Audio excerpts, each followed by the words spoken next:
Donc Paolo Vignola et Sara Baranzoni sont tous deux philosophes et ils travaillent tous les deux à l'Université des Arts de Guayaquil, en Équateur. Et par ailleurs, donc, ils sont évidemment très inspirés par la pensée de Bernard Stiegler, mais aussi par la pensée de Deleuze. Ils ont créé la revue La Deleuziana. Paolo est actuellement en train d'écrire un livre sur Deleuze. Sarah travaille aussi sur la question de la performance. Vous allez je vais vous laisser la parole tout de suite pour vos deux présentations. On commence peut-être par Paolo, puis Sarah, puis ensuite on ouvre la discussion. Merci beaucoup Anne pour nous présenter, mais je voudrais d'abord remercier tous les organisateurs pour ces colloques qui pour moi c'est vraiment super important, très important, mais vraiment hyper important parce que nous pouvons partager nos propres points de vue sur la pensée de Bernard. Nous pouvons donner un véritable hommage à Bernard, chacun de ce point de vue, chacun avec sa propre perspective.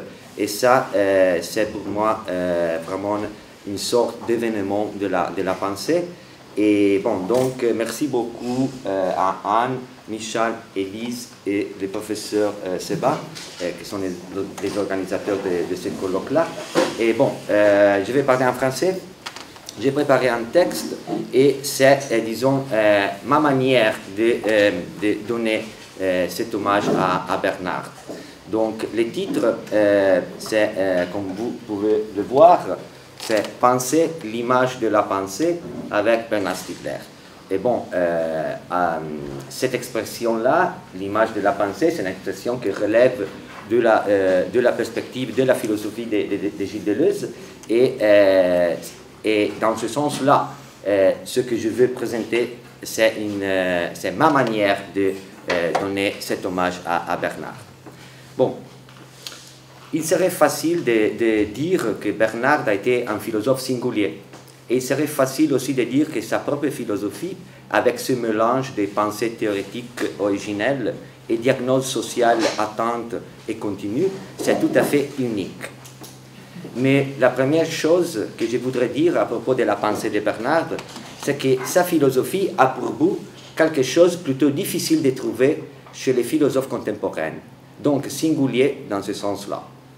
Ça parce que Bernard invite à penser différemment par rapport à la tradition, en entendant la tradition jusqu'au post-structuralisme lui-même, mais aussi par rapport aux grands philosophes que cependant il a lu, analysé, interprété et même machiné.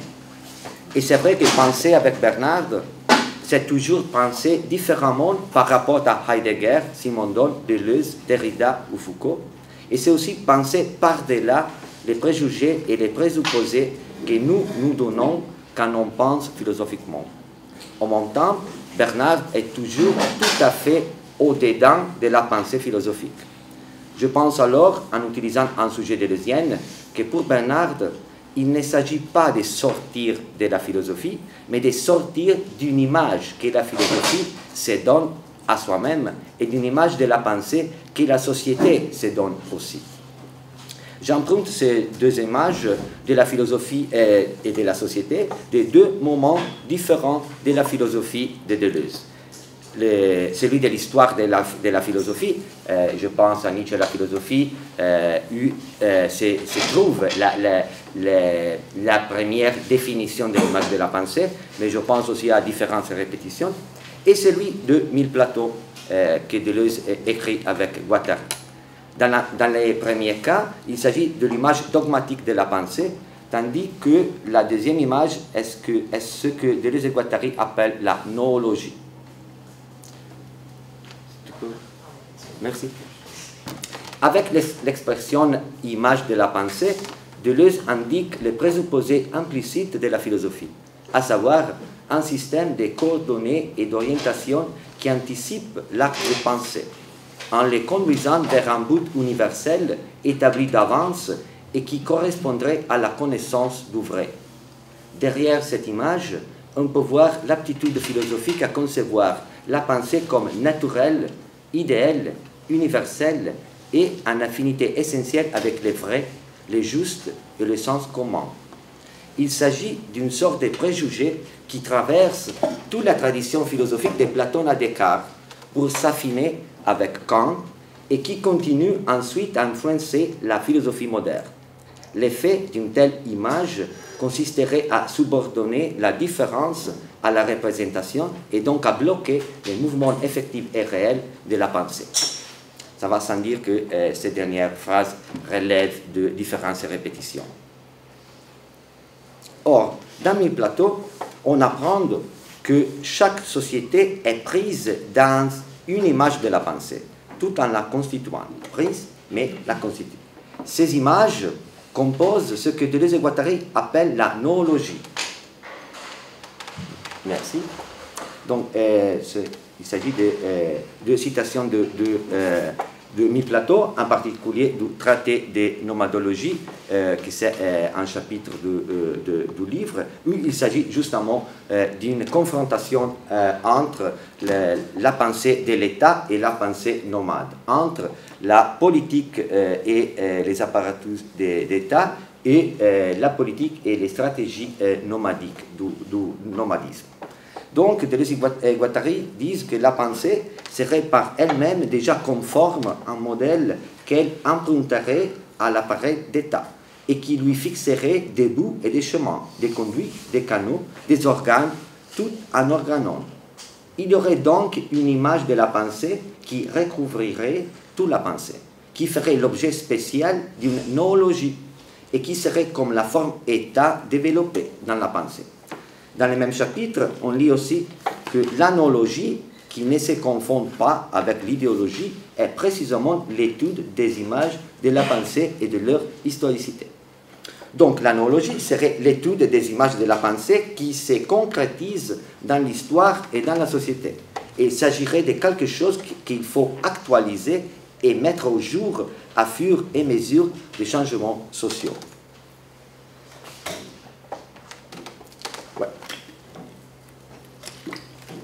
Donc, noologie, mais aussi noopolitique et noodiversité.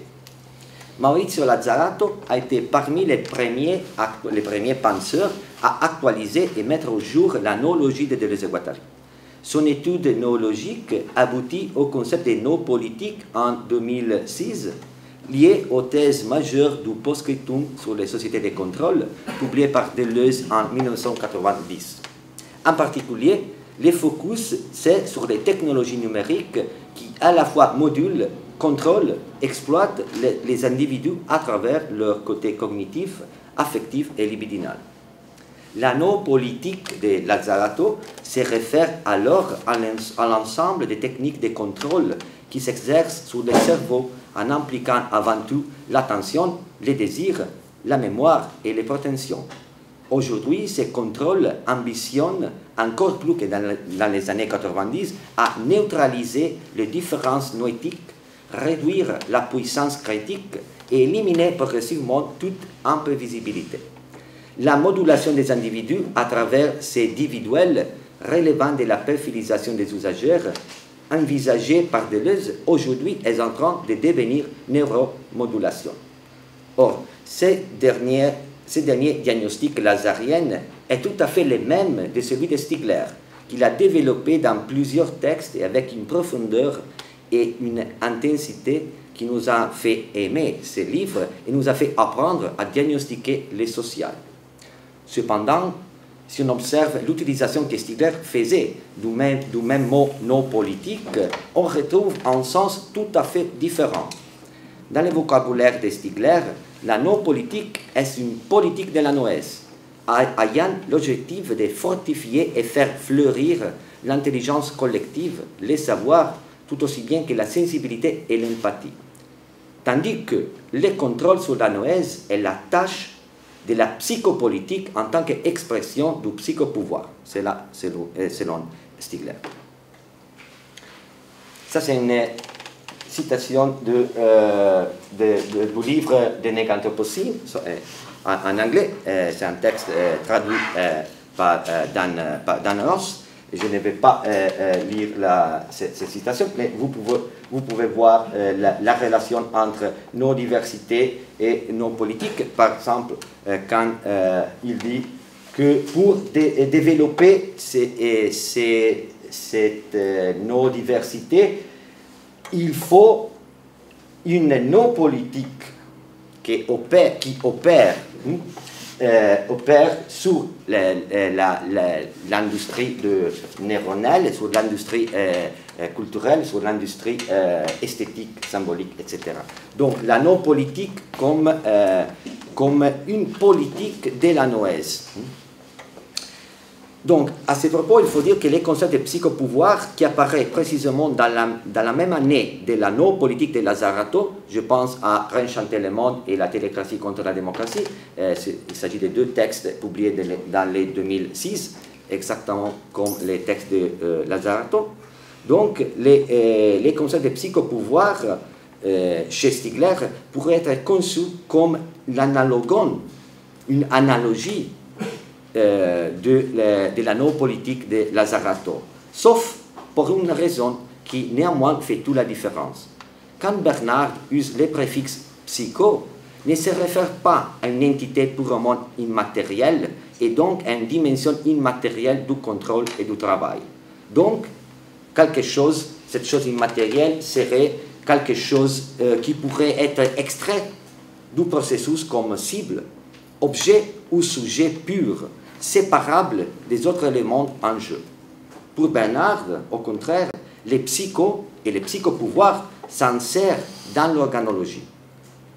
Les thèses de Lazzarato sur le travail immatériel reflètent ses points de vue sur la noologie, les points de vue de Lazzarato, et donc sur la noise aussi.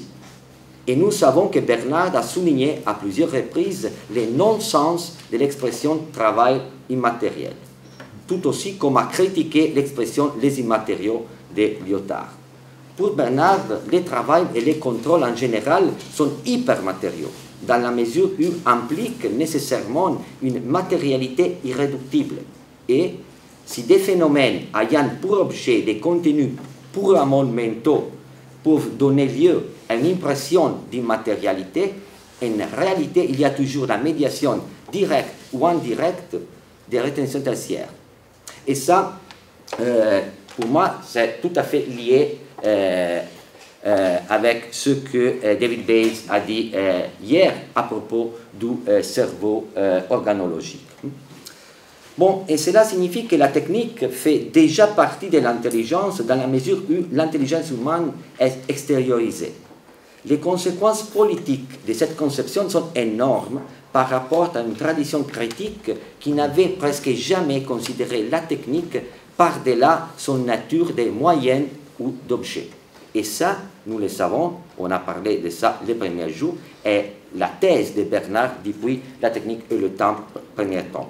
Mais aussi, on peut retrouver cette idée, cette thèse dans Échographie de la télévision. Il y a toute une partie où Bernard développe cette thèse-là. Donc, la technique qui jamais a été pensée comme un acteur dans la définition des fins de la société. Toujours pensée comme un moyen. Bon, retournons à la non-politique. Deux formes de non-politique, donc. Une, celle de Lazzarato, qui serait l'application historique de la noologie dans le cadre des sociétés du contrôle contemporaines, et donc une forme de contrôle sur la non-diversité. Et l'autre, celle de Stigler, qui serait la promotrice d'une reformulation critique du dernier stade de la noologie en fonction d'une prolifération des non-diversités.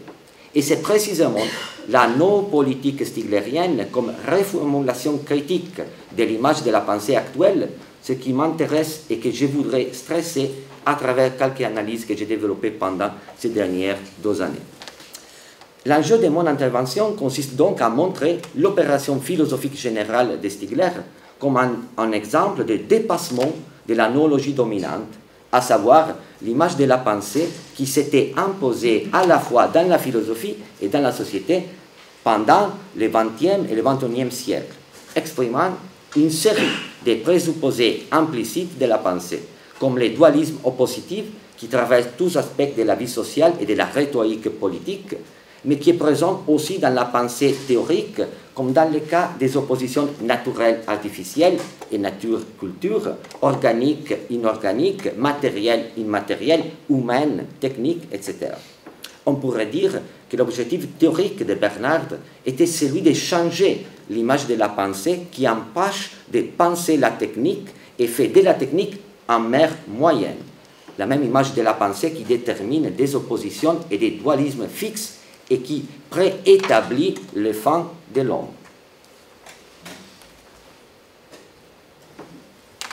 Bon, double redoublement épocal, être non inhumain, organologie générale, pharmacon, état des faits, état des droits, ou l'expression qu'on trouve dans la technique des temps premier tome, peut-être la plus fameuse, la poursuite de la vie avec des autres moyens que la vie. L'extériorisation technique serait la poursuite de la vie par des autres moyens que la vie. Disons que ce sont tous des concepts, des figures ou des expressions qui envisagent briser l'image dogmatique de la pensée, à la fois dans les domaines théoriques et dans les cadres plus social et politiques. Évidemment, il ne s'agit plus de l'image décrite par Deleuze. Et ça, c'est tout à fait crucial. Bernard brise une image de la pensée différente, l'image qu'il a envisagée depuis le début de son chemin philosophique et qui empêche de penser la technique. Mais plus en détail, quelle forme prend cette image aujourd'hui? Dans quelle forme non logique se concrétise cette image? Ma réponse, je le souligne, consiste à tracer une image que je peux envisager uniquement grâce à Bernard. Et c'est pour ça que je soutiendrai que Bernard la brise, même si l'argument ne pertient pas au concept stiglérien, mais même pas les concepts deleuzien.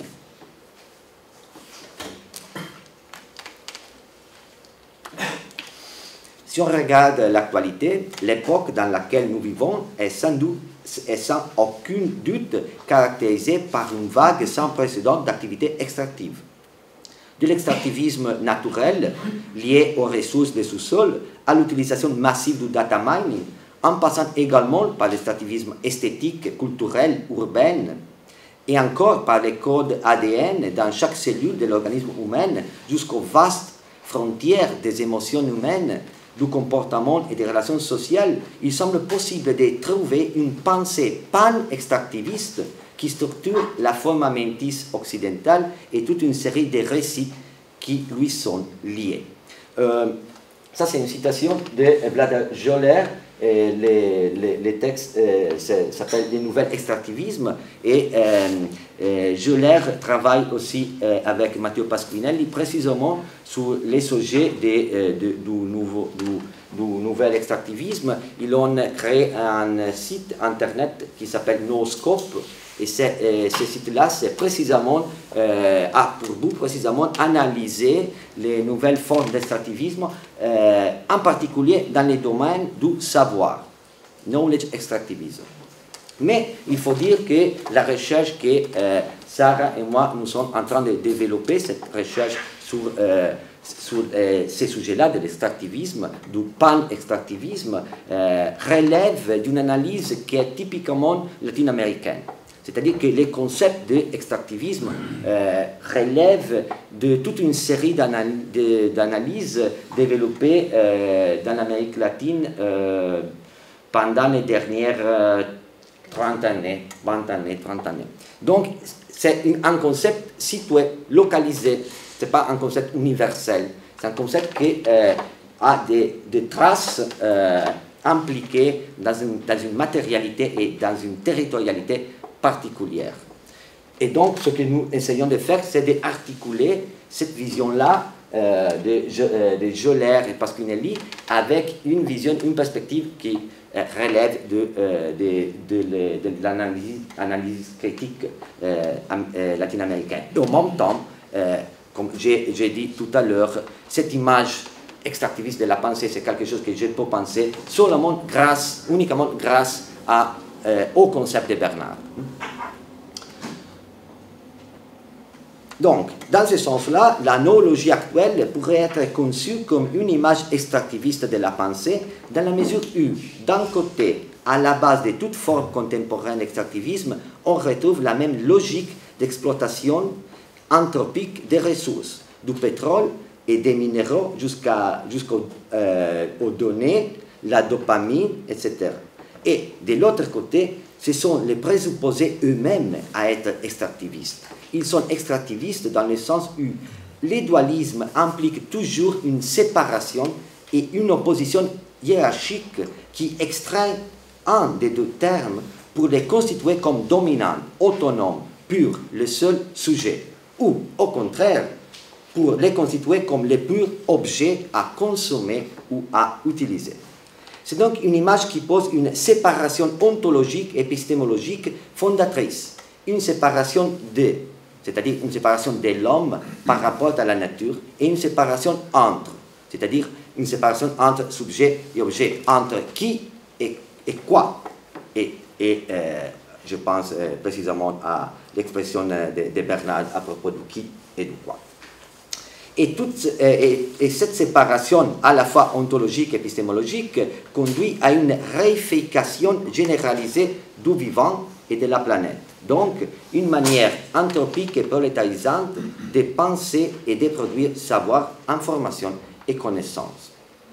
L'anthropocentrisme fondé sur cette séparation ontologique, nature-culture, et sur la séparation sujet-objet par rapport à la fois à la technique et à la nature, est tellement fonctionnel dans les domaines de la politique et même de l'écologie qui est largement partagé, souvent inconsciemment, par des politiciens, les citoyens, mais aussi les scientifiques et les écologistes, comme le montre Jason W. Moore dans sa critique du concept d'anthropocène.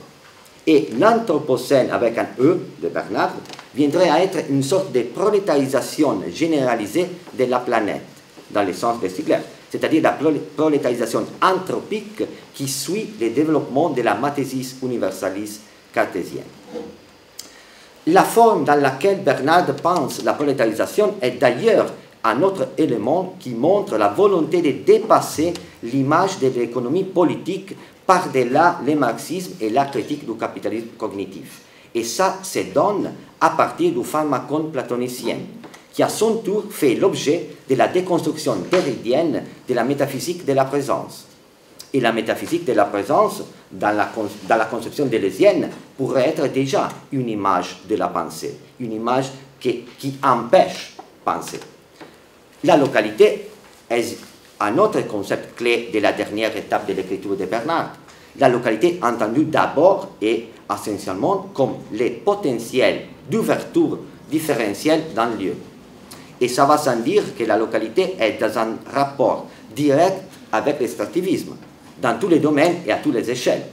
Un rapport direct, mais tout à fait conflictuel. Ça, c'est une citation de Bifurquet à propos d'échelle. C'est ça. À propos d'échelle des localités. Et ce qui était écrit là, aujourd'hui, semble bien évident, tout à fait évident, puisque tous les dispositifs de géolocalisation qui nous entourent transforment notre rapport au lieu, qui devient de plus en plus quantifié, et donc contrôlable et anticipable, comme le sujet lui-même, au sens du quantified self, qui est en soi auto-extractiviste. Trois figures de cette image extractiviste qui représentent les trois échelles micro, méso et macro des trois dimensions de la cosmologie qui fait partie des derniers ouvrages du séminaire de Bernard. Voilà, je voudrais vous montrer trois figures qui représentent les trois échelles. C'est où le... Après. Mais ici. Ça n'était figure, mais avant, il faut lire. Merci beaucoup. Voilà. Ça, c'est une citation de Qu'appelle-t-on penser, premier tome. Il y a déjà quelque chose qui parle de l'extractivisme. Quand Bernard dit que l'humanité, je lis une partie de la citation, l'humanité est devenue, au même titre que le charbon, une ressource non renouvelable, une exploitation des pulsions détruisant l'économie libidinale, c'est-à-dire la différence noétique. Une ressource non renouvelable au service d'une extraction massive des plus-values par des calculs sur les moyennes. C'est ainsi que s'accomplit effectivement le nihilisme. De ce point de vue, le devenir individuel de l'individu, diagnostiqué par Deleuze et Guattari et ratifié par les analyses de Rouvroy et Burns sur la gouvernementalité algorithmique, serait ce qui reste du sujet dans la politique et l'économie. Un individu individualisé correspond à un sujet algorithmiquement fragmenté par un processus d'extraction statistique de schèmes comportementaux, cognitifs et attitudinels, précisément délocalisés. Voilà donc que le Dasein n'est plus, comme le voudrait Heidegger, jeté dans le monde, mais extrait de sa localité et par conséquent individualisé, c'est-à-dire préparé à être calculé, anticipé, démembré et en donné du tiré de la plus-value. On pourrait donc parler d'un haut extractivisme noétique, dans la mesure où les éléments qui composent la vie noétique, donc émotionnelle et cognitive des individus, désormais convertis en traces individuelles décontextualisées, deviennent ainsi la nouvelle matière première du capitalisme mondial. Et c'est précisément dans ce sens-là que Stigler diagnostiquait la prolétarisation de la noèse.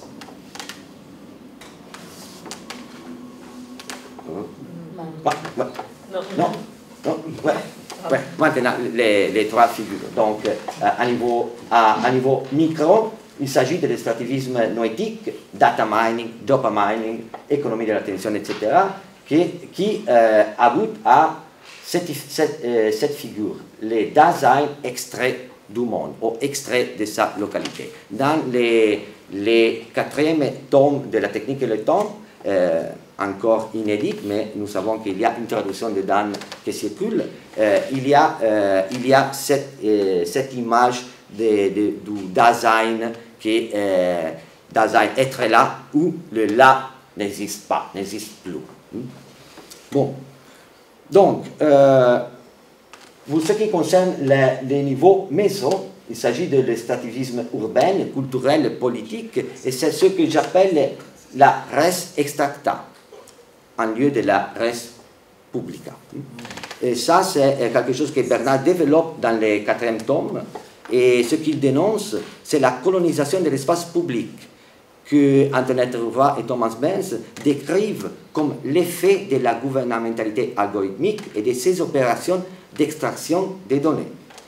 L'état des faits actuel de la politique et des institutions court-circuite son état de droit, selon Bernard.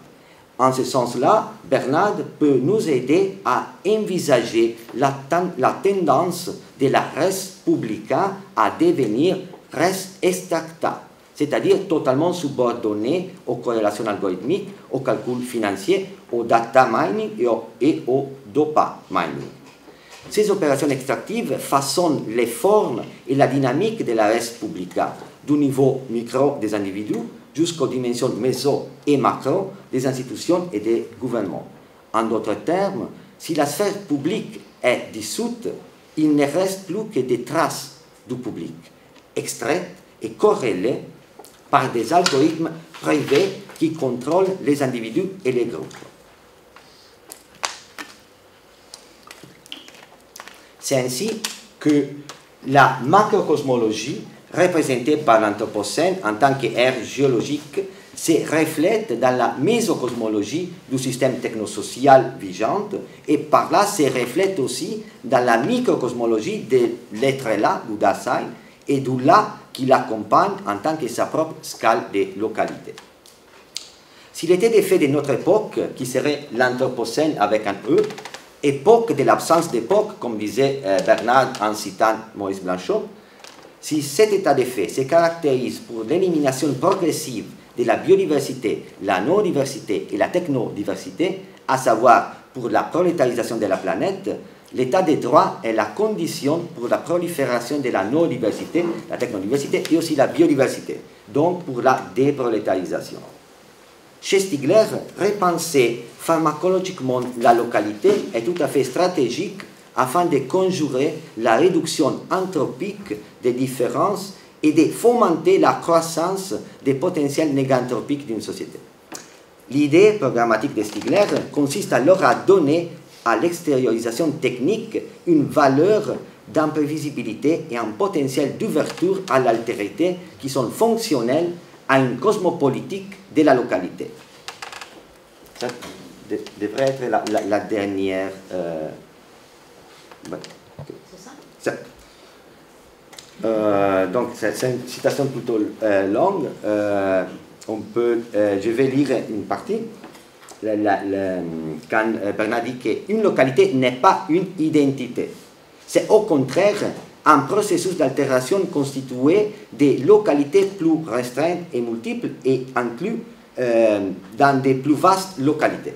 La question fondamentale est celle du métabolisme qui est la localité en tant que processus néganthropique, y compris à son niveau le plus élevé, comme biosphère en totalité, désormais devenue technosphère. Donc la localité, pour Bernard, pourrait être une façon de repenser la neurologie, mais aussi nous pouvons penser la localité comme l'impensé de l'image de la pensée actuelle, c'est-à-dire ce que les penseurs, ce que les politiciens ne pensent pas, l'impensé actuel, si on peut penser la localité en suivant Bernard. Or, et pour conclure, repenser la localité par-delà à la fois la logique extractive et la pulsion identitaire est aussi penser avec un A la localité et penser avec un A les pharmacons. C'est ainsi que l'image dualiste, extractiviste et séparatiste de la pensée est renversée par l'intrusion d'un A en lieu de la lettre E dans le verbe penser. Penser avec un A est prendre soin, peut-être avant même de représenter ou créer. Donc, penser l'image de la pensée, penser la pensée comme d'abord prendre soin et non représenter ou créer, c'est déjà transformer l'image dogmatique de la pensée. C'est déjà penser l'impensé de la pensée. Pardon. Oh, et je termine. La non-politique de Stigler pense avec un A la noèse et donc la non-diversité à travers une nouvelle noologie, une nouvelle image de la pensée, ou une non-organologie. L'image de la pensée en tant que telle, l'image théorétique, dogmatique de la pensée, s'en retrouve donc bouleversée par cet A en lieu du E. Voilà où on rencontre la forme la plus directe de présenter cette nouvelle image. Penser, avec un E, penser est passer de l'état des faits à l'état des droits. C'est aussi prendre soin de la pensée, de la planète, des générations, et repenser aussi tout ça en fonction de la néganthropie et la néganthropologie. Et il faut enseigner à penser avec un A la pensée, comme Bernard l'a fait pour des dizaines d'années. Merci beaucoup.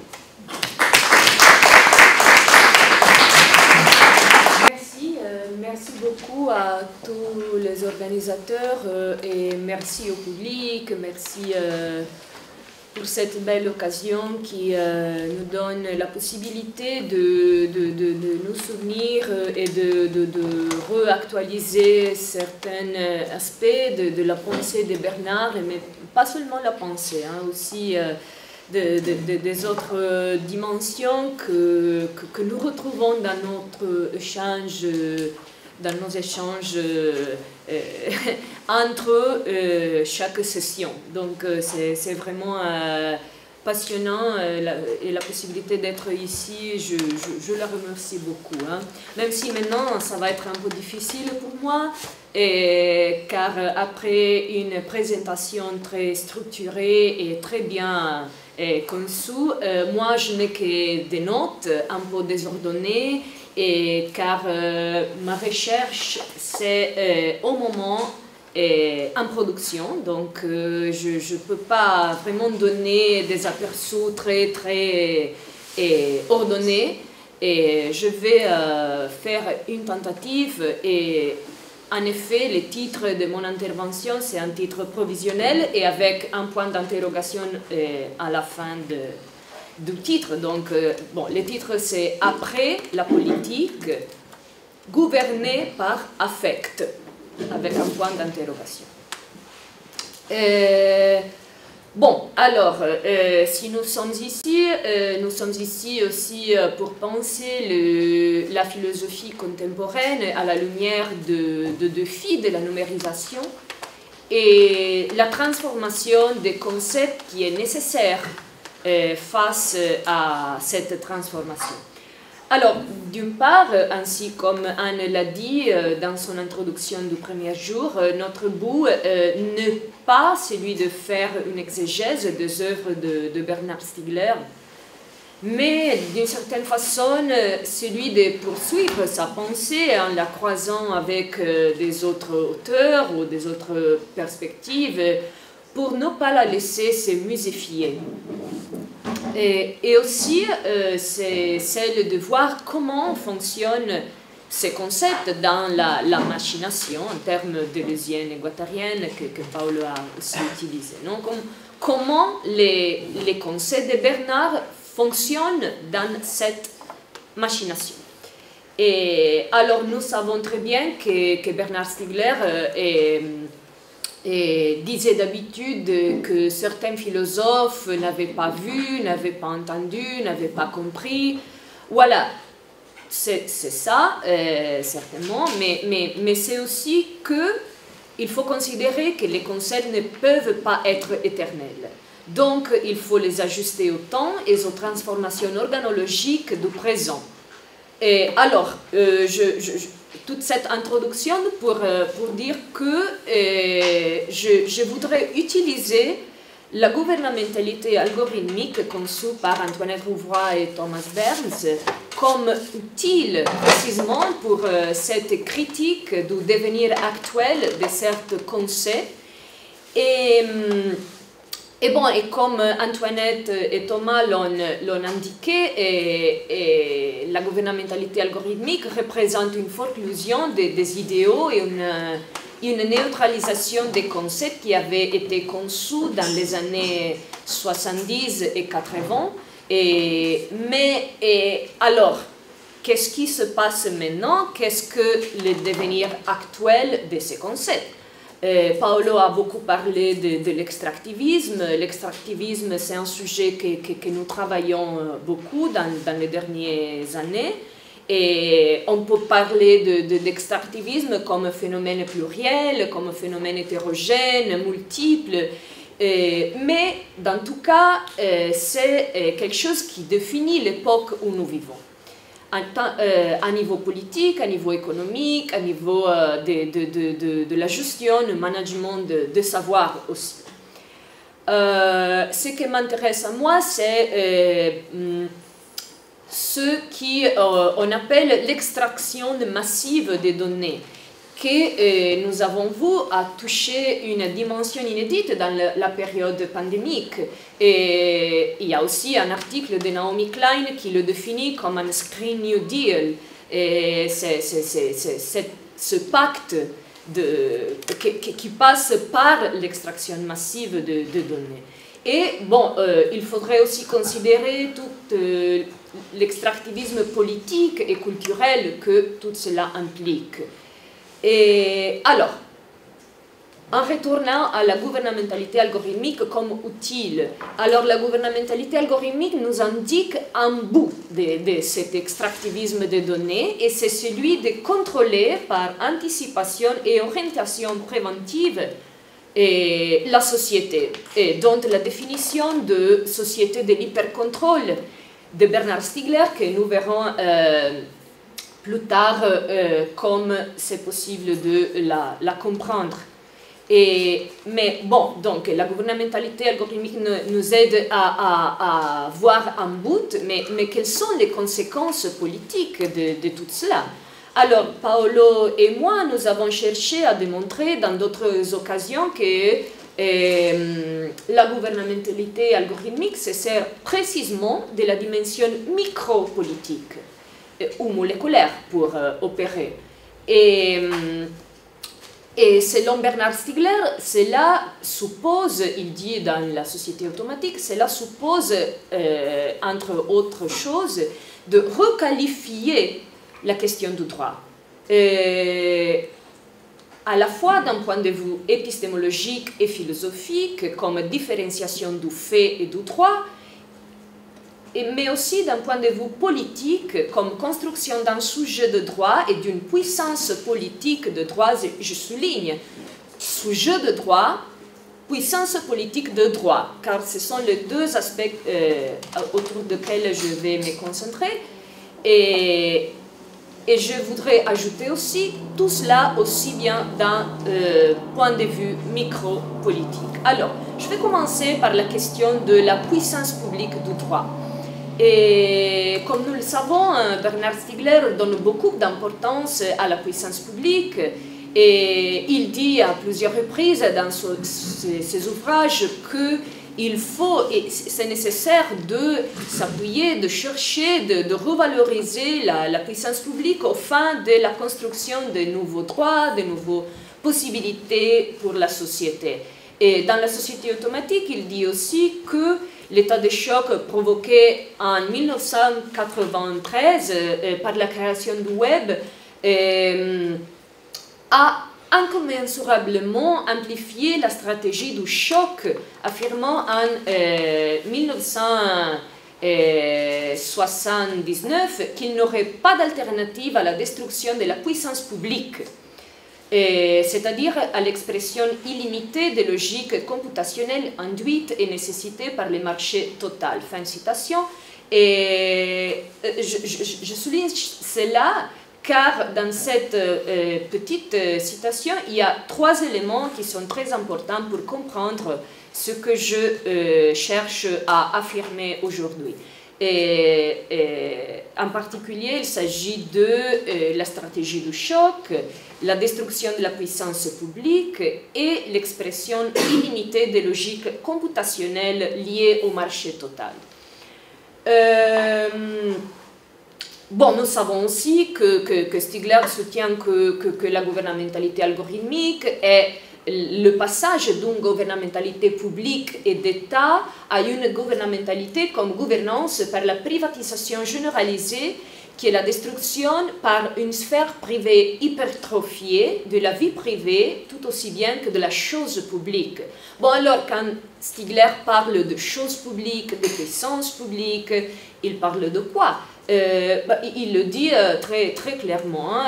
Il le dit dans la société automatique quand il parle de cette imperturbabilité qui téléguide toute décision et consolide la gouvernementalité médiatique qui est encore très peu pensée, la gouvernementalité algorithmique dont parlent Berne et Rouvois. Alors la puissance publique est devenue impuissante et incapable, mais il dit aussi, j'appelle ici puissance publique les États, l'Europe, les organisations internationales, les organisations non gouvernementales, etc. Et il dit, aujourd'hui, il n'y a aucune puissance qui semble être capable de penser cela et de dépasser dans les milieux politiques, intellectuels, artistiques et spirituels, qui sont milieux censés de concevoir la res publica, et une nouvelle puissance politique qui constitue toute politeia. Bon, alors cela c'est la symptomatologie, c'est la diagnose de la situation. Mais il faut aussi compléter avec des autres thèmes comme point 1, la question de la plateformisation et avec celle-ci, celle de la disparition de l'État.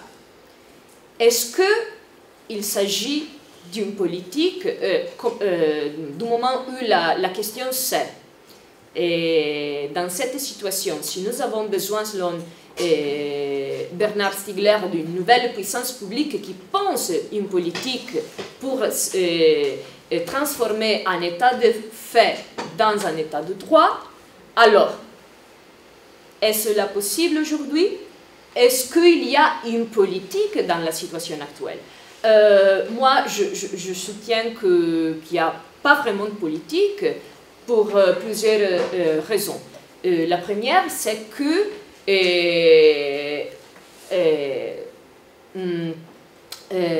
cependant le rêve démocratique que l'institution du web avait déclenché, et avec toute une prolifération de théories qui faisaient de la métaphore du rhizome l'image de l'architecture du web, nous avons découvert, grâce à beaucoup d'analyses et aussi comme le soutient Evgeny Morozov, que en réalité le web amplifie les hiérarchies en les rendant moins visibles.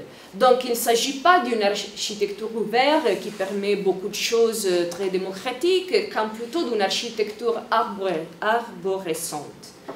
Et il s'agit en effet, le web aujourd'hui, d'un oligopole de plateformes digitales que, selon Benjamin Bratton, je me réfère à l'ouvrage de Stack, je cite, rationalise les manœuvres auto-orientées des utilisateurs sans nécessairement leur imposer des hiérarchies. Donc, hiérarchisation qui passe par son...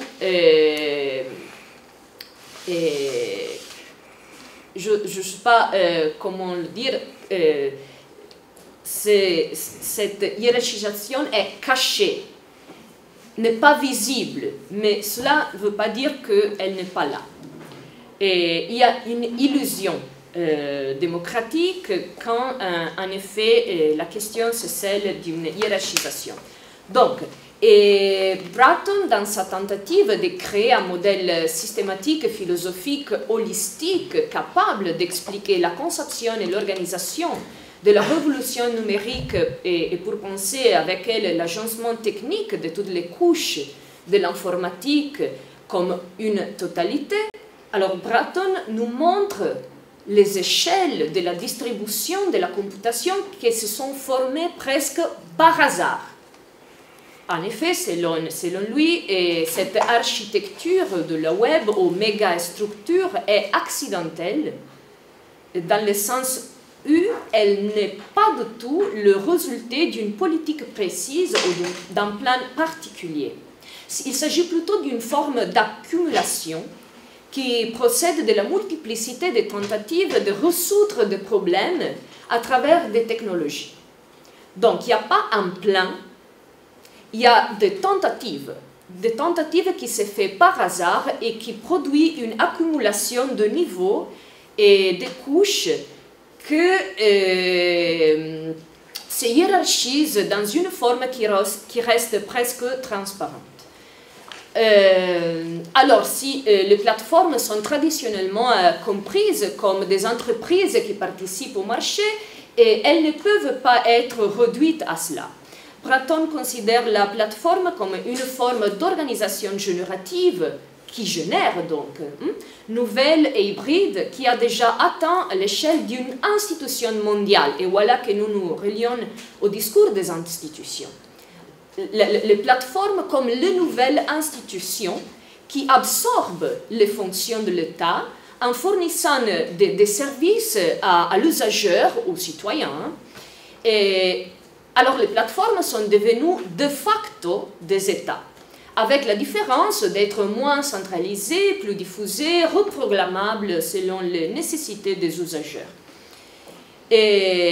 Alors la question c'est donc une sorte de souveraineté computationnelle, ce que définit la géographie politique des États-nations, ou c'est plutôt que the stack, le pli, se manifeste dans un moment où l'État n'est pas vraiment si présent, ou c'est presque obsolète dans ces formes d'opération, non? Je le laisse ouverte comme question, mais je pourrais aussi le relier avec une autre citation de Bernard Stiegler, de la société automatique, quand il dit qu'à travers le big data, les puissances qui contrôlent les plateformes recueillant des données personnelles en exploitant la performativité du traitement en temps réel des données massives provoquent une intégration fonctionnelle par laquelle le social est désintégré par cette plateforme qui devient en cela des foules conventionnelles, automatisées, et qui s'apparentent à ce que l'on peut appeler une fourmilière artificielle. Donc voilà une petite diagnose de la situation institutionnelle. Non? Si l'on pense quel est le futur de la politique, il faut aussi s'interroger sur cela. Or, deuxième question, quelle est alors la forme de gouvernance qu'on applique à travers cette situation? Et j'ai déjà cherché à indiquer qu'il n'y a pas vraiment un projet politique derrière tout cela. Il y a plutôt, comme Antoinette Rouvroy le dit, des effets gouvernementaux, et des effets économiques. Et comme Bernard Stiegler le disait, il faudrait plutôt parler d'une déséconomie et d'une dissociété.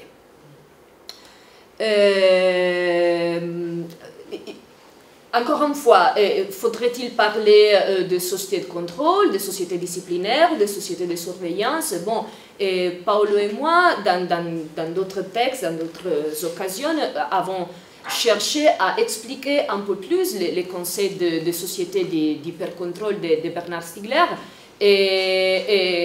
qui est hyper, car il dépend de l'algorithmisation, de l'automatisation, de la géolocalisation, mais est aussi, et voilà notre hypothèse, c'est aussi hyper car il ajoute une dimension plus au concept de l'usine de contrôle. Et cette dimension est le totalitarisme de l'immunisation, dont on a beaucoup parlé dans les dernières 2 journées, et un totalitarisme qui est potentiellement incarné par chacun de nous, tout comme pour Foucault, il y avait quelque chose de l'incarnation de l'entrepreneuriat par les individus. Hein. C'est ce que Antoinette vient de dire, que chacun veut être dans la gouvernementalité algorithmique. Non, chacun incarne d'une certaine façon ce totalitarisme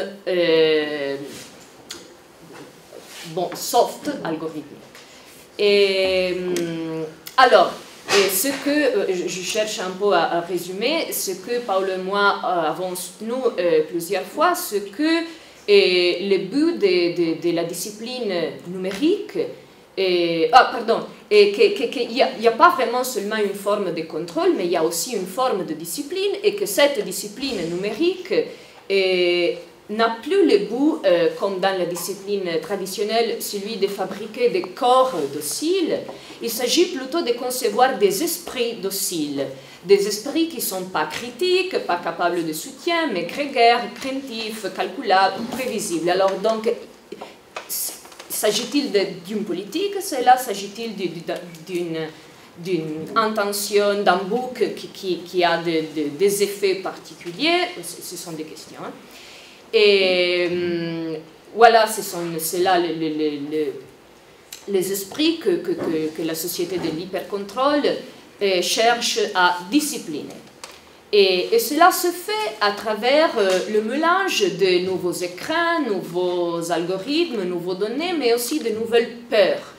Et voilà le troisième aspect que je voudrais, et le dernier aspect que je voudrais souligner dans cet exposé. Et il s'agit de penser une dimension sur laquelle ce type d'analyse se appuie. Alors, on pourrait dire que la gouvernementalité algorithmique, le pouvoir disciplinaire qui travaille avec elle tendent à proliférer précisément en relation avec des perceptions d'insécurité et en relation avec tout ce que tient à voir avec la vie dans cette situation d'insécurité. Alors, nous pourrions parler de quelque chose qui nous fait souvenir des conseils de biopolitique, mais je suis convaincue que le conseil de biopolitique comme tel, aujourd'hui, n'est plus suffisant. Il faudrait plutôt... je coupe un peu, hein, je cherche à terminer un peu vite.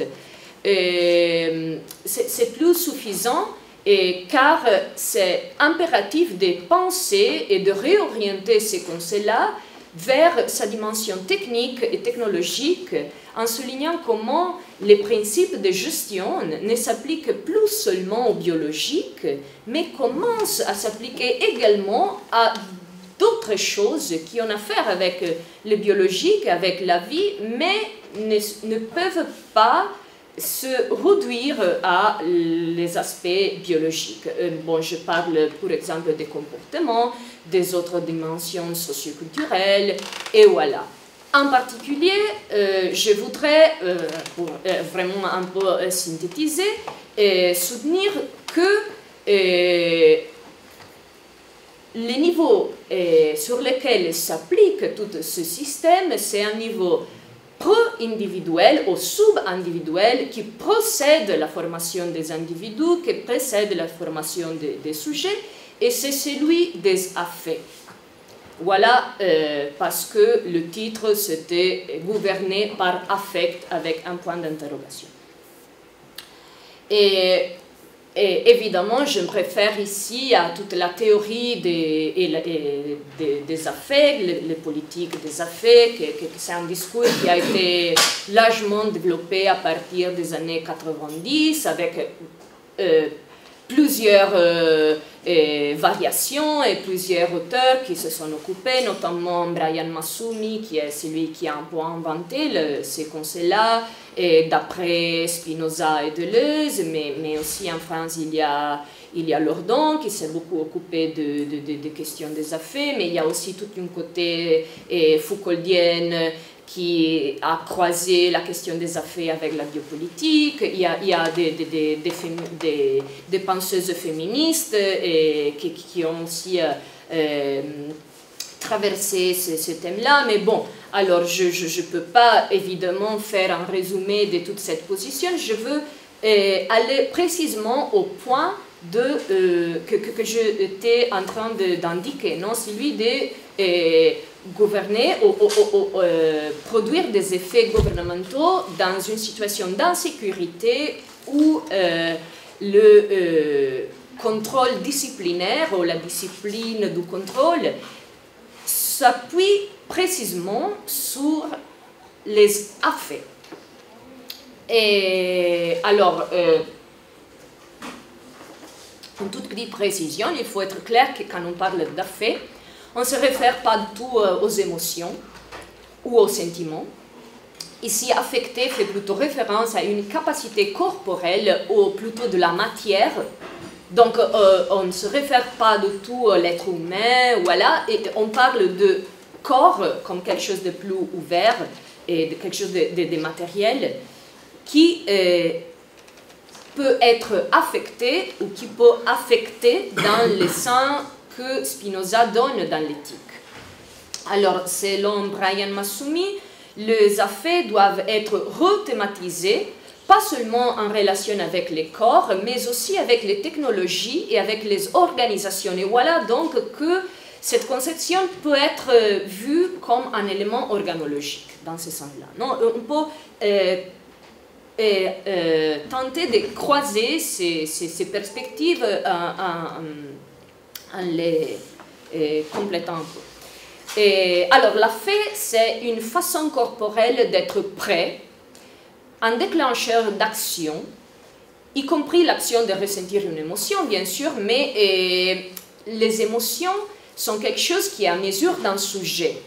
L'affect, au contraire, est un état non conscient, asubjectif, qui vient avant de toute formation de subjectivité. La phase est un vecteur d'intensité non qualifiée ouvrant à une actualisation future. C'est une définition qui donne Patricia Tisineto-Cloak dans des ouvrages que synthétisent un peu la question des affaires aujourd'hui.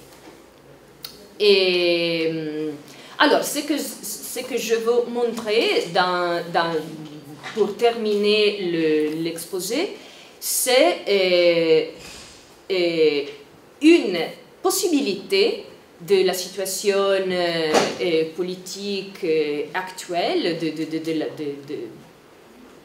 et du pouvoir actuel que Brian Massumi appelle le néolibéralisme radical, mais que je voudrais indiquer précisément comment se joue à travers de l'articulation de temporalité et de la possibilité d'intervenir sur nos insécurités. Et voilà, j'aurais beaucoup de choses à dire, mais comme le temps est presque terminé, je vais directement au point. Et alors, je schématise un peu, hein, je tenterai à l'expliquer peut-être dans la discussion s'il va être nécessaire. Alors, qu'est-ce que c'est ce néolibéralisme radical? Alors, si le néolibéralisme classique utilisait les données pour prévoir et prévenir le futur à partir du passé, on a beaucoup écouté aujourd'hui que la mémoire, l'idée de gouverner à travers la mémoire, c'est celle d'utiliser le passé qui est contenu dans le présent pour prévenir, anticiper et éviter la possibilité que des futurs se actualisent. Par contre, le néolibéralisme radical ne se base pas sur la prévention, mais précisément sur l'actualisation des effets. Alors, il y a une coupure dans le virtuel dans ce sens-là, non? Et dans le sens où la peur du futur est portée dans le présent comme un fait affectif. Et alors, je veux le dire dans d'autres termes, l'idée c'est précisément ce n'est pas celle d'anticiper le futur pour faire que ce futur-là ne se passe pas. L'idée c'est précisément celle de visualiser le futur dans le présent, les risques que le futur nous emporte, de montrer ces effets, les effets du futur, les rendre présents précisément pour exercer un pouvoir sur ce futur-là et sur le présent, bien sûr. C'est ce que Massumi appelle le power over futurity. Et le pouvoir de folklore en certains futurs indéterminés en le produisant dans le présent comme effet visible. Donc actualiser les potentialités de ces futurs-là, de projeter donc la disruption potentielle qui vient pour utiliser la peur, pour utiliser précisément donc des affaires au fin de nous contrôler, de nous discipliner au même temps. C'est pour cela que c'est difficile vraiment de distinguer le contrôle de la discipline, car l'utilisation de peur a beaucoup à voir avec la discipline. Précisément dans le moment où on visualise ce peur-là. Il y a un article très intéressant de Luciana Parisi et Steve Goodman qui a affaire avec le nanoterreur. C'est précisément une forme d'indiquer comment l'axiomatique du contrôle fonctionne avec ce management des affaires collectifs qui sont les peurs, évidemment, que nous partageons. Hein, avec des affirmations comme the catastrophe is near, et la catastrophe est proche, qui relève de la choc doctrine de Naomi Klein, mais pas d'un choc qui est présent effectivement, qui est présent comme fait, mais d'un choc qu'on envisage dans un futur proche et dont les effets sont portés à une dimension affective présente. Voilà.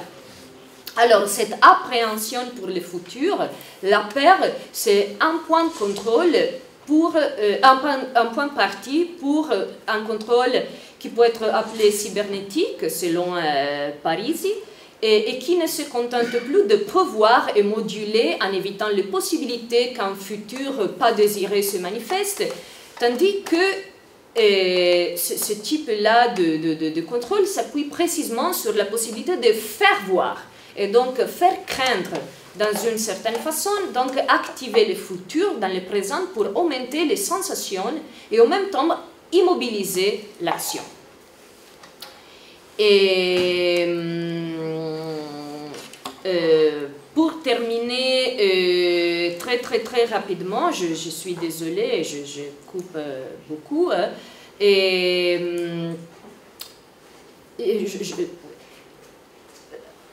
on pourrait dire que ce gouvernement, par les affaires, utilise précisément la façon d'affecter, de faire changer les personnes à partir d'une affectation, et comme une arme neurosensorielle aux effets performatifs. Alors, cela a, selon Brian Massumi, une dimension politique explicite et très évidente, du moment où affecter et être affecté veut dire changer à travers des relations, et se modifier avec des relations, et cela ouvre un ordre de manœuvres dans les relations politiques. Non? Donc on pourrait penser, comme l'ordonne en effet le pense, qu'aujourd'hui il faudrait chercher une forme de faire de la politique à travers des affaires et d'orienter politiquement à travers de l'affectation. Voilà. Mais c'est là l'idée de politique que nous voulons soutenir, ou faudrait-il chercher une autre dimension politique au-delà d'une politique qui est exercée par une affectation continue, non? Et qui produit avec cela des discours qui ne sont pas véritablement des discours, mais sont des trous noirs, comme Guattari pourrait les appeler, non? Des courts-circuits des mots sans une signification précise, qui relèvent de redondance, qui servent seulement à créer des effets très forts et très immédiats, comme ceux que Parisi mentionne dans son travail sur le nanoterrorisme.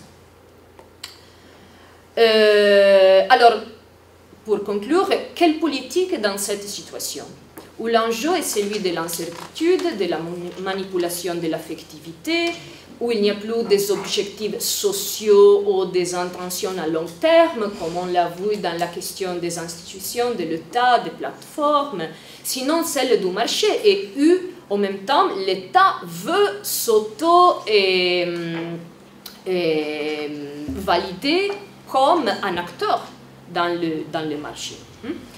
Et Stigler nous dit qu'il faudrait développer une gouvernementalité algorithmique contributive au service de territoires numériques réflexifs, et que la question est celle d'une puissance publique contributive, et que relève d'une organologie spécifique et impose de repenser en fond les rapports entre temporalité, donc les diachroniques, les synchroniques, le passé, le présent, le futur, mais aussi entre micro et macro, la question des échelles, etc. Alors, pour véritablement conclure, ce que je voudrais dire, c'est que plutôt que penser éventuellement a une possibilité de refonder la politique sur les affaires et sur la possibilité d'affecter et être affecté, qu'on doit reconnaître qui est présente et qu'il faut comprendre et réinterpréter, comme Antoinette le disait. Je pense plutôt qu'il faudrait repenser la façon dans laquelle, à partir des affaires et à partir de l'affectation, on peut concevoir la dimension politique. Et cela passe évidemment pour toute une question esthétique aussi, donc la façon où on perçoit, et qui est à la question affective précisément comme une de ses composants. Et voilà que, alors, si nous voulons passer d'une dissociété automatique qui nous rend de cibles qui vont être affectées tout le temps par des traces automatiques, et il faudra un changement politique majeur, il faudra repenser, réinterpréter qu'est-ce que la politique aujourd'hui, qu'est-ce que l'État, qu'est-ce que sont les institutions, et qu'est-ce que le pouvoir, bien sûr. Voilà que je conclue avec cela. Je n'ai pas vraiment une solution, je n'ai pas vraiment une idée très, très claire. Comme je vous avais dit, il s'agit d'un chantier ouvert que je cherche à interroger avec la pensée de plusieurs philosophes, mais bien sûr celle de Bernard Stiegler reste centrale. Merci beaucoup.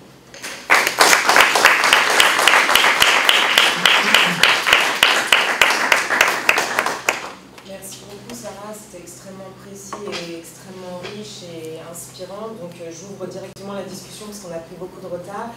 J'évite de prendre la parole pour laisser place au dialogue. Et on commencera de toute façon une demi-heure, au moins une demi-heure plus tard. Enfin, on commencera à 14h30 l'après-midi. Donc on peut, puisqu'on aura un intervenant en moins. Donc voilà. Donc alors, Michal, Michael, Antoinette. Ok, bon, je vais prendre. Enfin, j'ai une question à Sarah. Merci pour poser cette question des affects. Elle me semble fondamentale, notamment par rapport au phénomène de l'affective computing, c'est-à-dire en fait le développement de machines digitales capables de modéliser nos émotions, ou même la possibilité qu'une machine puisse avoir des émotions. Et en fait, les neuroscientifiques, les informaticiens ne parlent pas d'affect, mais de qualia. De qualia, c'est-à-dire les sensations crues de nos émotions, de nos goûts, des couleurs que nous voyons, etc. Donc il s'agit de dire à quoi ça ressemble la situation où je vois la couleur verte et non pas la situation où je dis que je vois la couleur verte. C'est-à-dire qu'il s'agit de réduire ce que tu appelles très justement les affects à quelque chose de purement quantifiable. Voilà, donc je pense que là il y a en fait une bataille à gagner pour peut-être il est important dans ce contexte de souligner la distinction qu'a Bernard faite entre le sensible et le sensationnel.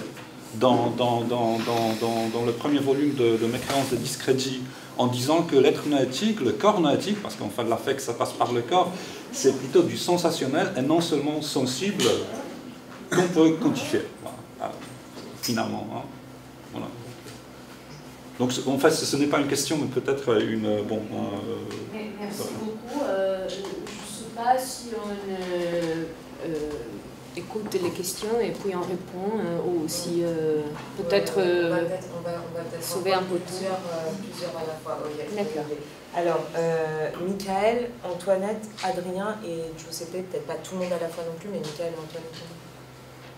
Oui, j'avais une question pour Paolo. Merci pour vos présentations. Tu évoques le concept d'image de la pensée chez Deleuze. Avec cette idée qu'avec Bernard Stiegler, il y aurait une autre image de la pensée. La difficulté que j'ai à te suivre, c'est que précisément chez Deleuze, le concept d'image de la pensée dogmatique implique de montrer qu'il y a une différence entre penser à partir d'une image et penser sans image. et que c'est la pensée sans image qu'il faut viser, même si on ne peut jamais être certain de l'avoir produite. Et puis, il précise ensuite dans le plateau, grâce à Foucault, en disant qu'en réalité, cette pensée sans image, c'est ce que Foucault appelle la pensée du dehors, et que l'enjeu n'est pas du coup de penser sans image ou de penser à partir de notre image, mais de connecter l'image de la pensée avec un dehors. Alors, chez Stigler, bon, on peut le dire peut-être rapidement, que ce dehors, lui, plutôt que de le laisser comme dehors, il a essayé de le thématiser comme milieu technique. Et du coup, dans ce que tu as présenté comme ce que serait l'image de la pensée de Bernard Stiegler, j'ai l'impression que ce qu'il y a de dehors dans le milieu technique reste absent, à savoir l'idée du défaut, le concept de défaut. Je crois peut-être une thématisation du dehors dans le milieu technique. Alors c'est juste une remarque et une proposition pour savoir ce que tu en penses.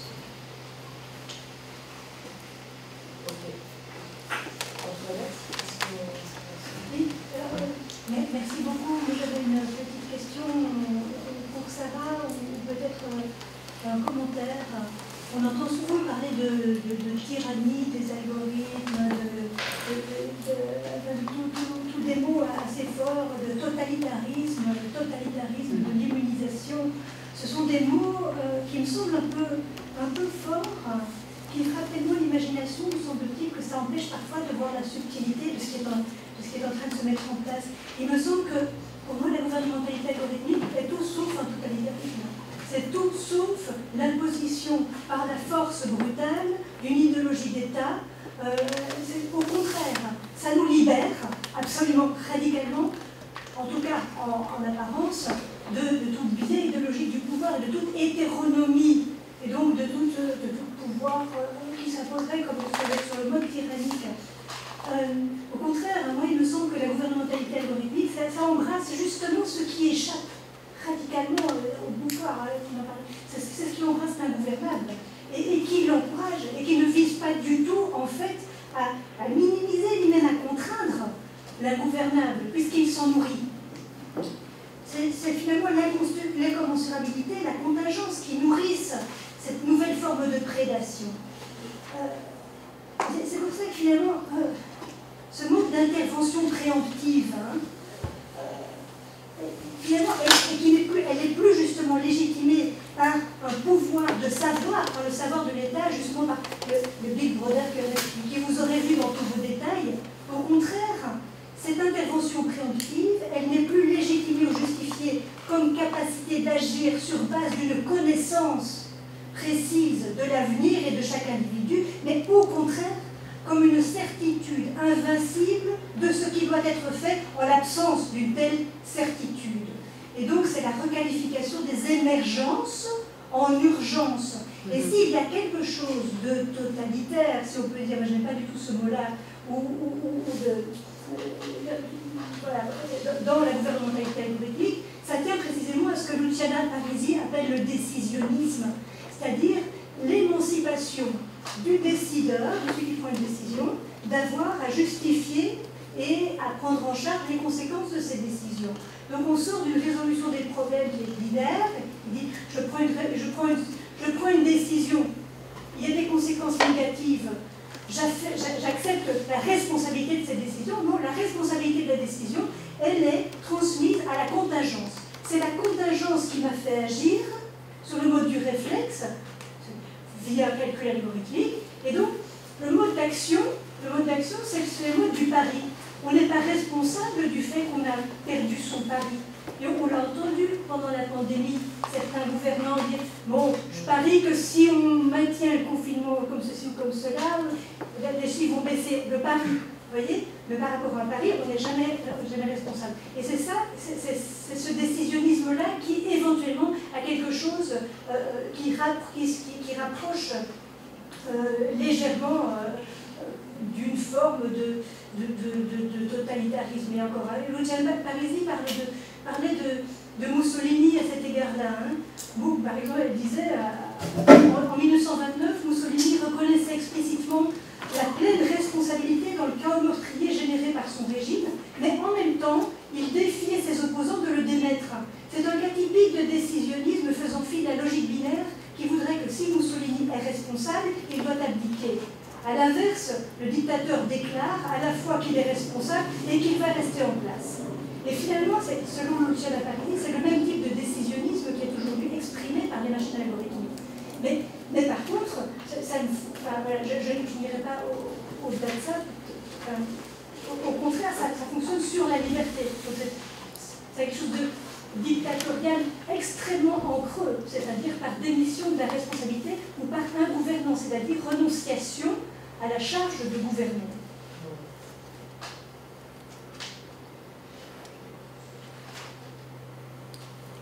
Je vous laisse peut-être répondre à ces trois questions. Oui, d'accord. Alors, je commence par cette dernière. Je suis tout à fait d'accord. Et le terme totalitarisme, je l'ai utilisé un peu en hésitant, car c'est un terme que Bernard Stiegler utilisait dans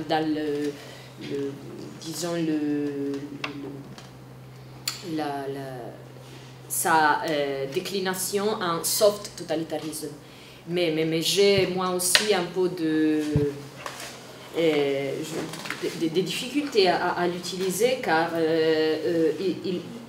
effectivement, il crée une confusion dans les échelles de problèmes. Mais je suis totalement d'accord que ce que j'étais en train je cherchais à montrer, c'était comment la gouvernementalité algorithmique, c'est précisément quelque chose qui se relationne avec ce qui échappe aux pouvoirs traditionnels et ce qui échappe à la politique d'État, ce qui échappe à la législation actuelle, etc. Et quand vous disiez se nourrir de l'ingouvernable, c'est exactement ce que je cherchais à montrer, hein, quand je disais que ce type de gouvernance et de gouvernementalité utilise les affects comme la peur pour gouverner, non? Et c'est précisément la peur, c'est quelque chose qui a à voir avec ce qu'on ne peut pas gouverner, on ne peut pas contrôler, on ne peut pas gestionner. Et alors, c'est le virtuel, hein, dans quelque façon. C'est quelque chose qui pourrait se expliquer dans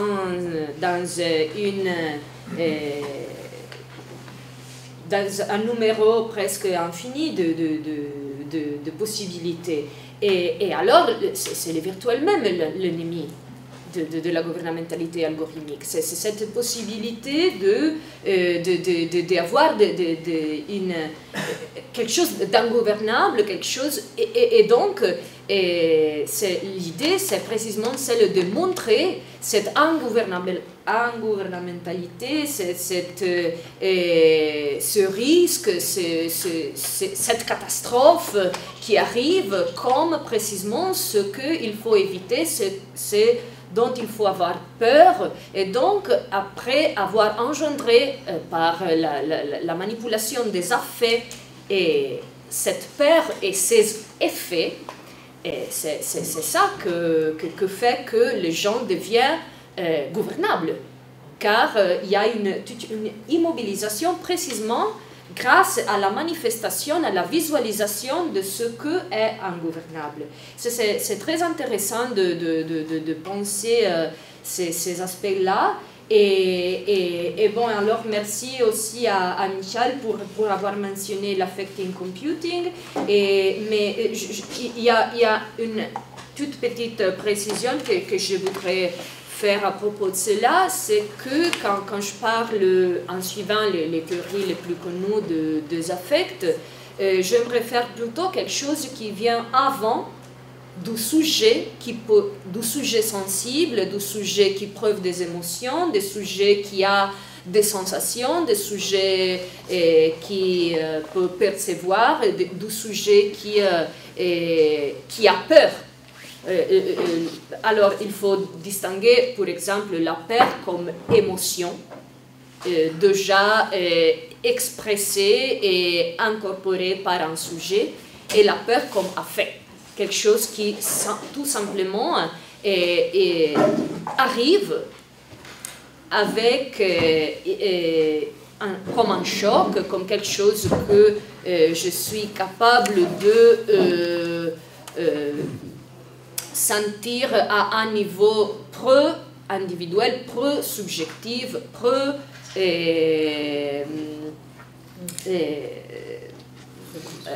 conscient, si on veut utiliser.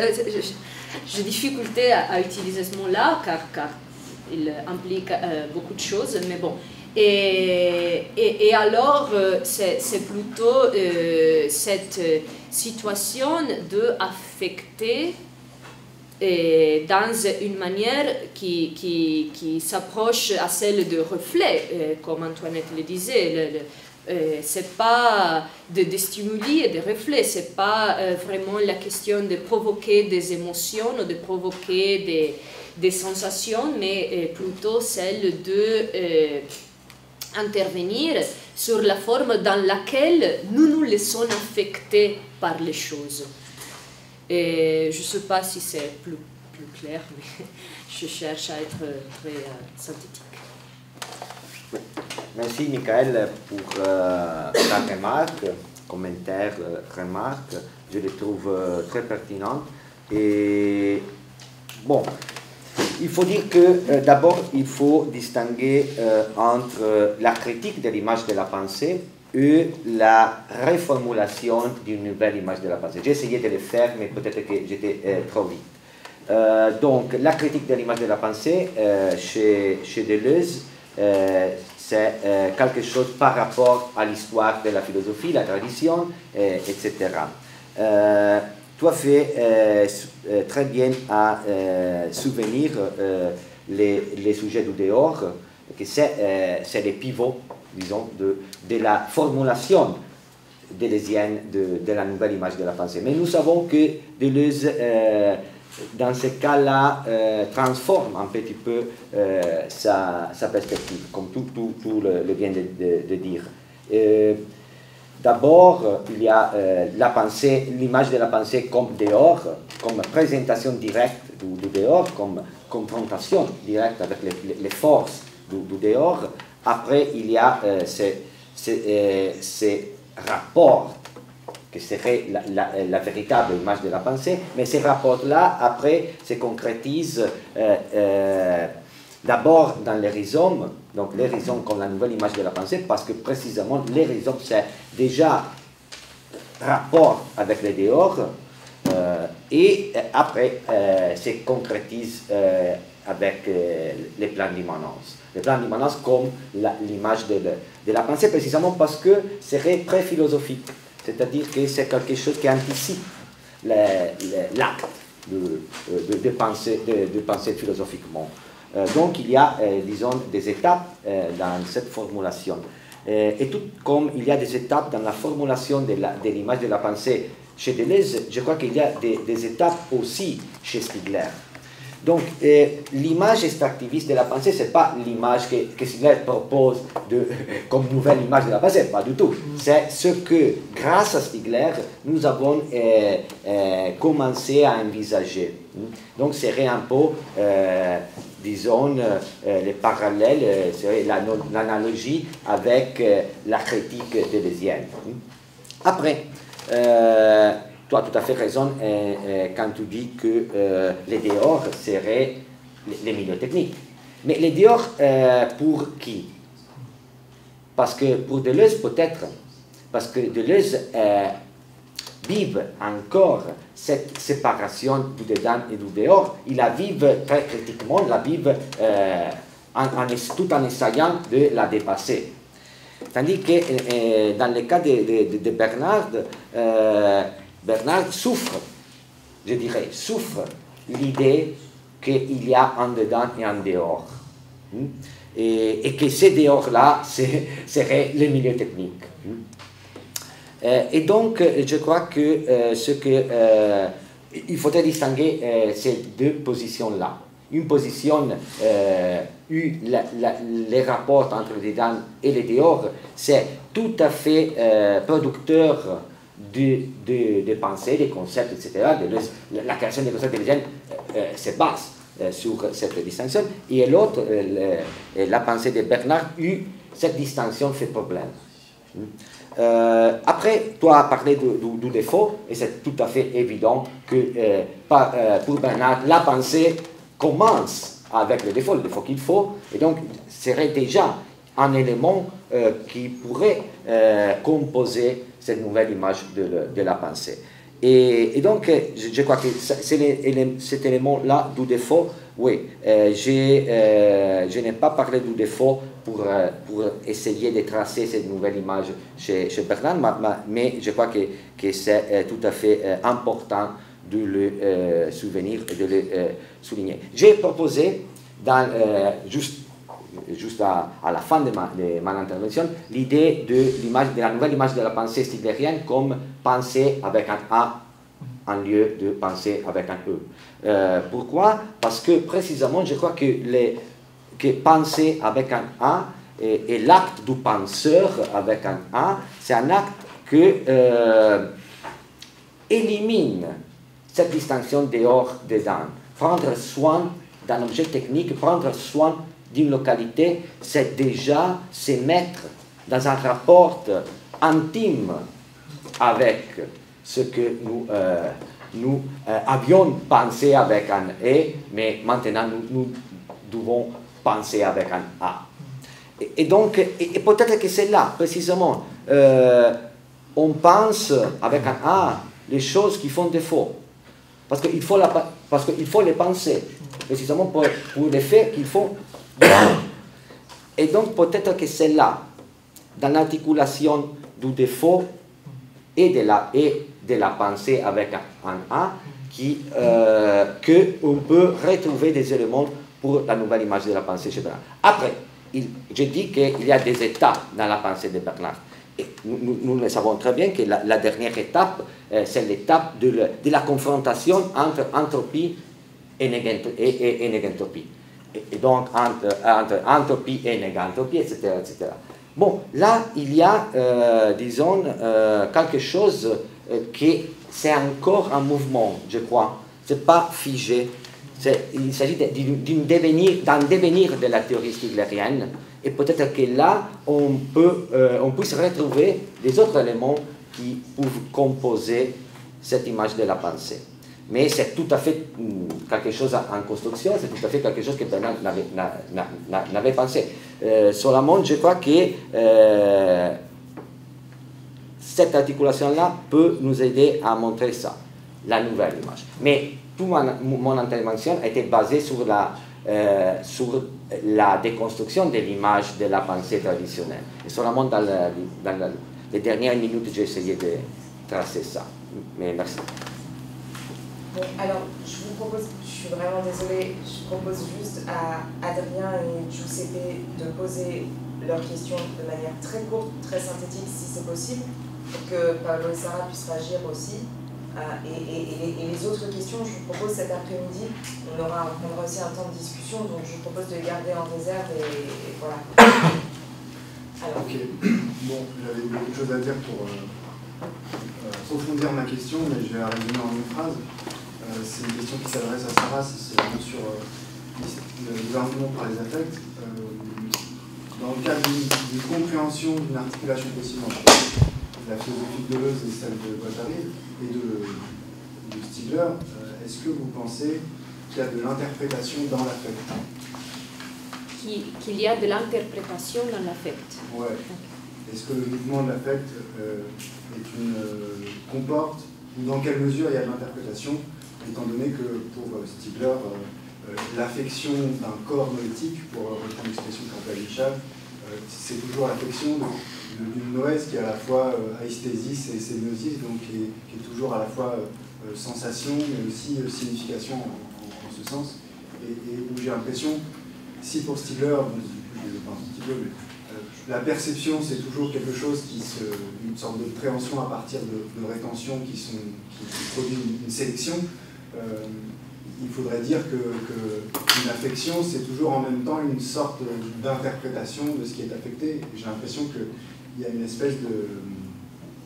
Comment dire, que l'enjeu pour savoir s'il y a de l'interprétation et jusqu'à quel point dans l'affect, c'est de savoir quelle est la vitesse de l'interprétation dans la mesure où tendanciellement ça devient un réflexe quand on n'a pas le temps de se laisser surprendre par ce qui nous affecte, mais qu'en droit il y a toujours de l'interprétation dedans et que c'est même l'enjeu aussi de ce que l'on disait ce matin sur le pouvoir et le contrôle et le savoir. Car si le pouvoir c'est la synchronie, là où le savoir c'est l'achronie, il faudrait comprendre le fait que le pouvoir, ça serait une tendance à la synchronisation comme imposition par les affects d'interprétation qu'on n'a pas le temps de différencier au sens où on produit une différence en interprétant. Donc voilà, ma question c'est comment vous articulez l'interprétation avec l'affect. Ouais, je ne sais pas si la question... Vas-y. D'accord. Et alors, je vais répondre d'une façon un peu tranchante. Selon moi, non. Il n'y a pas d'interprétation dans l'affect, mais il faut produire des interprétations après l'affect, après être affecté ou après avoir affecté. Et alors, je justifie cela en disant que l'affect, c'est quelque chose, encore une fois, qui n'est pas de l'ordre du sujet affecté ou de quelqu'un ou de la personne qui peut analyser, interpréter cet affect-là. L'affect, c'est quelque chose qui applique à niveau de la matière. Donc, il n'y a pas vraiment une instance interprétatrice à ce niveau-là, mais il faut la constituer. Hein.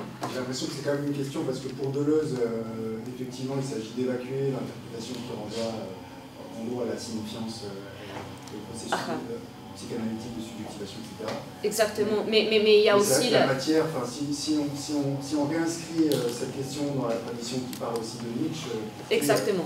L'interprétation, c'est le propre de la matière organique elle-même, et que du coup, peut-être qu'on pourrait penser une interprétation asubjective en ce sens. Et c'est un peu une question. Mais Deleuze pensait comme ça.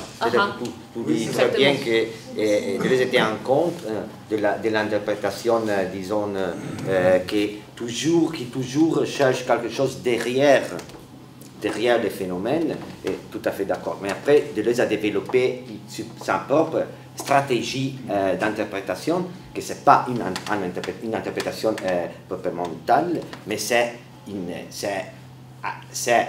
un rapport direct avec les signes. Et donc, c'est de la sémiotique. C'est tout à fait de la sémiotique. Pardon.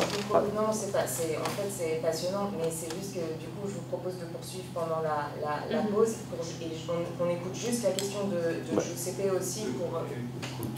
Je voulais seulement conclure avec Bernard Stiegler a écrit un livre qui s'appelle État de choc. Et donc, c'est dans ces chocs-là qu'il faut, je crois, articuler la question de l'interprétation avec celle de la vie. C'est une discussion passionnante. En fait, j'ai vraiment eu comme un apport, une réflexion nouvelle à faire grâce à tout ce qui a été dit et aussi jusqu'à ce qu'a dit Antoinette en particulier, mais tout le monde. Donc, c'est pas une question rapide. Je pense que j'aurais besoin d'écrire longuement sur tout ce qui m'est ressorti. Je voudrais juste apporter une clarification dans ce débat sur le contrôle, où je trouve parfois une petite confusion. Et une clarification venant de mon expérience scientifique, puisqu'après tout, on a affaire avec une machine mathématique, donc qui ressort tout le temps. Et aussi l'usage contrôle cybernétique et contrôle qui est fait par la machine est à discret. Et il y a une grosse différence. Wiener et tous ces groupes de la cybernétique travaillaient avec une théorie du contrôle d'un continu. Et ils pensaient de régler la société, la gouvernance faite par cette théorie du contrôle, et où ce qui font ces équations donne une trajectoire optimale, qui est unique, la seule possible pour gouverner aussi l'économie, etc. C'est terrifiant.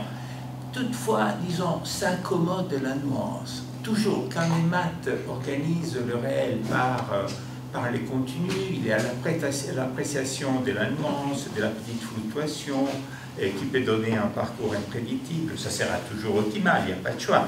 Mais voilà, il y a quelque chose d'un peu souple. Quand arrive la vision de la programmation, je pense par exemple à la confusion qui fait Monod, qui fait référence au langage information programme et parle de contrôle cybernétique à l'intérieur de l'ADN, de la part de l'ADN lui-même, non, il se trompe, puisque ayant affaire des données discrètes, cette forme de contrôle s'appelle récursion. Or, la récursion donne un point fixe unique. Il n'y a pas de fluctuation, il n'y a pas de nuance possible.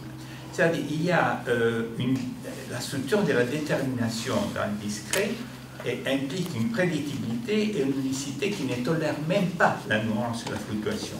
Donc, il y a un passage qui se fait quand on s'adresse directement à la machine état discret qui est d'une autre nature quant à, disons, totalitarisme de la détermination, pour le dire en termes politiques, mais qui puisqu'on les transfère sur la politique, c'est deux formes d'organisation du réel, et on a le droit de le dire. Évidemment, cela n'a rien à voir avec les dynamiques, disons, dialectiques du vivant, et les dynamiques historiques jusqu'aux dynamiques démocratiques. Il n'y a pas d'optimalité. Évidemment, elles ne sont absolument pas la même chose, mais ce qu'il y a en commun, c'est l'historicité, donc l'absence d'optimalité. Ce qui nous éloigne totalement dans l'évolution et dans l'histoire humaine de tout ce qui est une théorie du contrôle d'un continu, encore pire, une théorie du contrôle par la programmation d'un discret. Puisqu'il n'y a pas de possibles prédonnées qui sont nécessaires dans les deux cas, qu'il y ait les nuances quand même du continu, qu'il n'y ait même pas les nuances qui sont propres au discret. Il n'y a pas des possibles prédonnées. C'est ça la BIM qui demande la co-constitution des possibles, qui est propre au phénomène biologique, qui est propre au phénomène historique de l'homme, et où la superposition d'un prédonné possible par la machine, comme dans une activité de programmation, évidemment écrase tout ce qui est l'historicité. Et c'est là, en particulier, quand il se passe ce que disait Antoinette, la déresponsabilisation, dont un élément fondamental, c'est fait en référence au big data, aux grandes bases de données. Le maximum est atteint quand on fait prendre la décision sur la base des corrélations que la machine trouve dans les très grandes bases de données. C'est qu'il y a le moment où on dit on n'a pas besoin de théorie, c'est les corrélations qui vont nous dire comment agir. Et là, vraiment, on est face. C'est une des formes de déresponsabilisation totale de l'engagement théorique en sciences, du choix politique dans l'histoire humaine.